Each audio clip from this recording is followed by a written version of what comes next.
Ja, ciao miteinander, da ist wieder euer Peter von Verlehren. Ja, eine Frau musste das Auto in der Werkstatt gehen zum Flicken, oder? Und während sie gewartet hat sie gedacht, ich gehe ein bisschen rumschauen im Verkaufsraum dort, und dann hat sie dort ihr Traumauto gesehen, oder? Ein Cabriolet und super schön mit Lederausstattung und allem, oder? Dann ist sie hergegangen und dann hat sie den Leder so ein bisschen gefühlt, hat sich ein bisschen in das Auto reingebuckt, oder? Und hat wollen so der Leder mit dem Gesicht so ein bisschen spüren, oder? Und dann, ohne dass sie hat wählen, ist ihr ein hure Furz abgegangen, oder? Und dann hat sie schnell sie rumgeschaut, oder? Das ist ihr so peinlich gewesen. Und dann denkt, Scheiße, hoffentlich hat das niemand gehört, oder?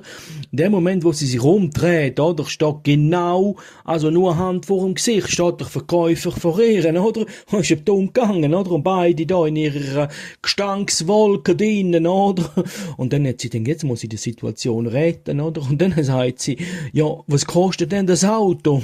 Dann sagt der Verkäufer, ja, das sage ich Ihnen nicht. Dann sagt sie, ja, warum?